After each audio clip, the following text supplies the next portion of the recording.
On dit très souvent qu'il ne faut jamais dire jamais dans la vie, n'est-ce pas? Aujourd'hui, je vais vous raconter l'histoire d'un grand frère de ma famille. Restez avec moi.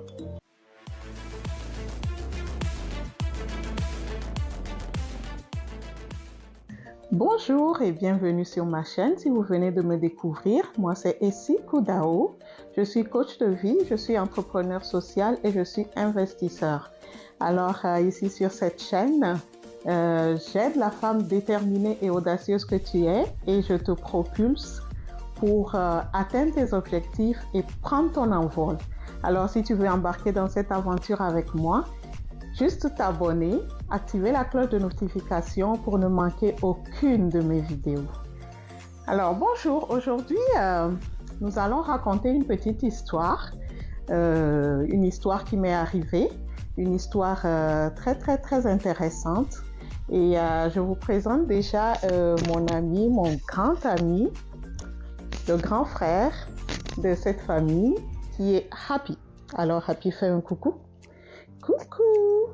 Alors, l'histoire que je veux vous raconter, c'est vraiment quelque chose qui m'a appris vraiment beaucoup dans la vie. Et je voulais la partager avec vous et vous allez me dire ce que vous en pensez dans les commentaires. Ma fille, elle aime beaucoup les animaux. Ma fille adore les animaux. Et moi, un peu moins, je dirais vraiment moi... je ne suis pas très portée vers les animaux de compagnie. Oui, ma mère a eu beaucoup de chats quand on était petit. Voilà, on a eu des chiens aussi et tout ça, mais pas plus que ça en fait. Je n'étais pas vraiment portée à avoir des animaux de compagnie quand je serai adulte. Par contre, ma fille, elle adore les animaux. Elle adore littéralement les animaux. Et elle m'en demandait depuis qu'elle était toute petite. Hein, et moi, je disais non. En fait, je disais non surtout parce que... pas parce que je ne voulais pas essayer, pas parce que je ne voulais pas lui faire plaisir non plus. Mais je disais non beaucoup parce que je me disais, ok, je ne vais pas avoir un animal de compagnie dans ma maison. Non, je ne veux pas faire ça et tout ça. Et c'était surtout pour ça. Mais voilà, plus elle grandissait, plus elle en demandait. Et à un moment donné, je me suis dit, ok, pourquoi pas? On va s'aider, on va aller avec un animal de compagnie. Par contre, elle voulait un chien, oui, bien sûr. Par contre, je lui ai dit, ok, moi-même, je vais faire les recherches sur le chien et tout ça pour voir quel chien serait adapté pour nous. Parce que chaque chien a son comportement, la race et tout ça. Donc, j'ai fait d'abord beaucoup de recherches. Oui. J'ai fait beaucoup de recherches pour voir quel chien, quelle race pouvait nous convenir plus en tant que famille, quelle race pouvait lui convenir à elle. C'est sûr qu'elle m'a donné ses préférences. Elle m'a donné ses préférences.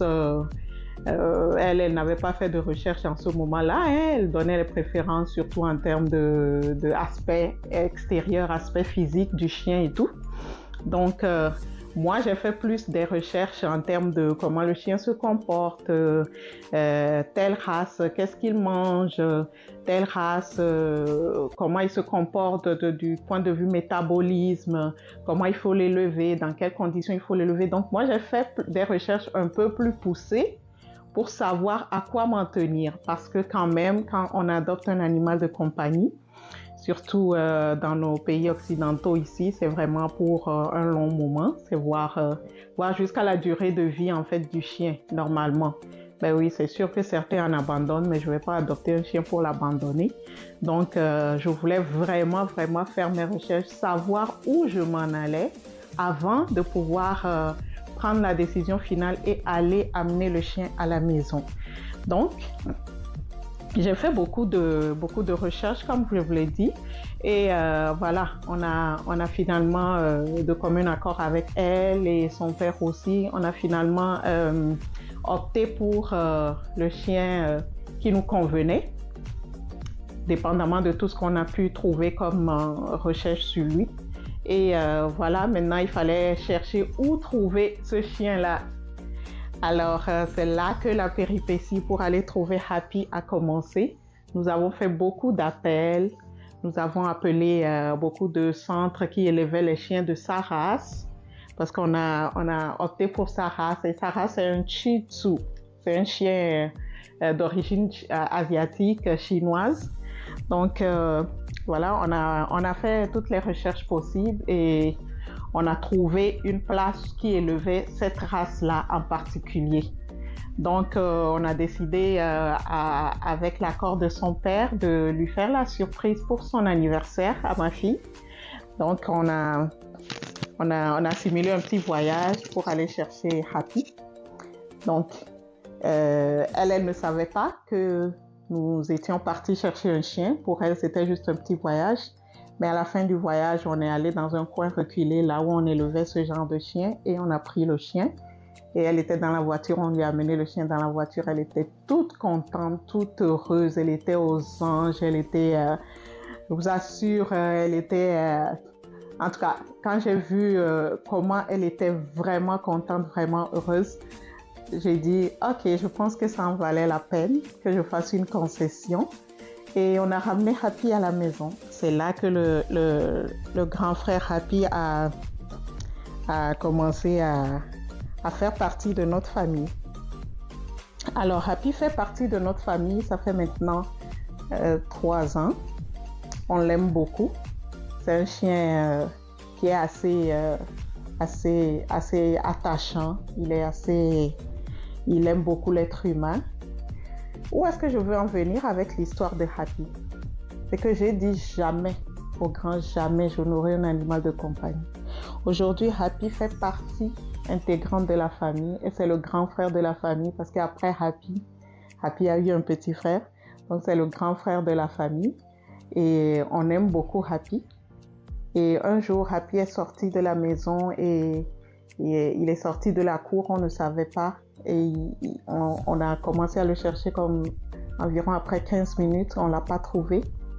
Et on s'est tous mis à pleurer dans la maison, tellement Happy fait partie de la famille, tellement on aime Happy, tellement j'aime Happy.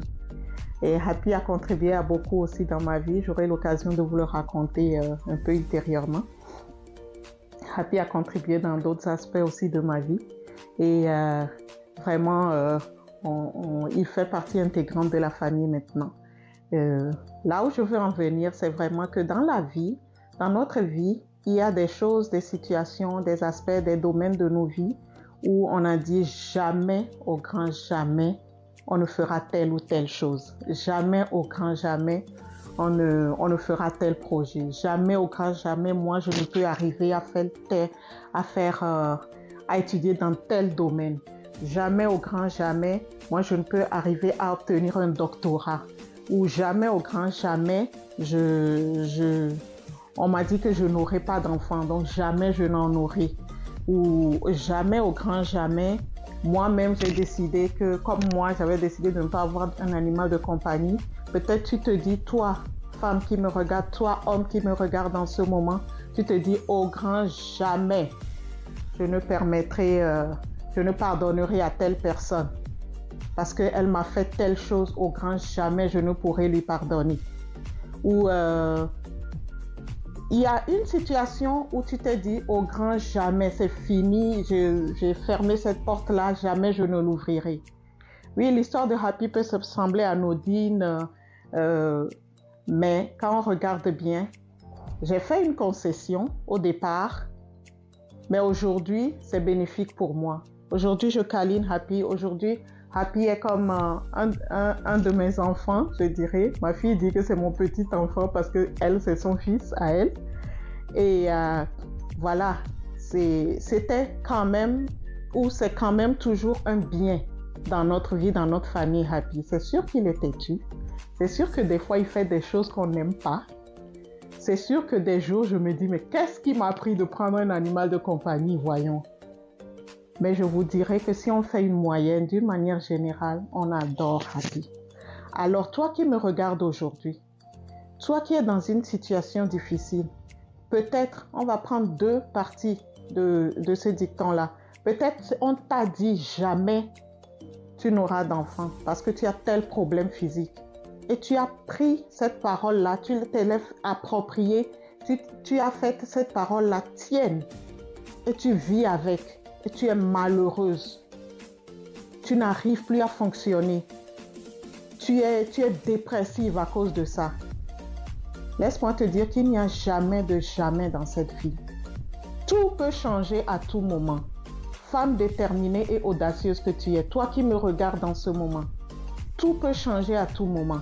Alors ne t'accroche pas à cette parole qu'on t'a dite. Ne t'accroche pas à ce diagnostic qu'on t'a fait. Peut-être on t'a fait un diagnostic d'une maladie très grave et on t'a dit que tu ne t'en sortiras pas ou tu t'en sortiras avec des séquelles. Ne t'approprie pas cette parole. Rejette cette parole.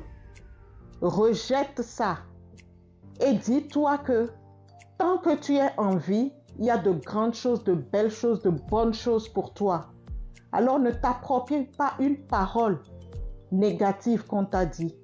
Peut-être un de tes professeurs t'a dit que toi, la façon dont tu évolues sur le plan académique, jamais tu ne pourras avoir ton diplôme.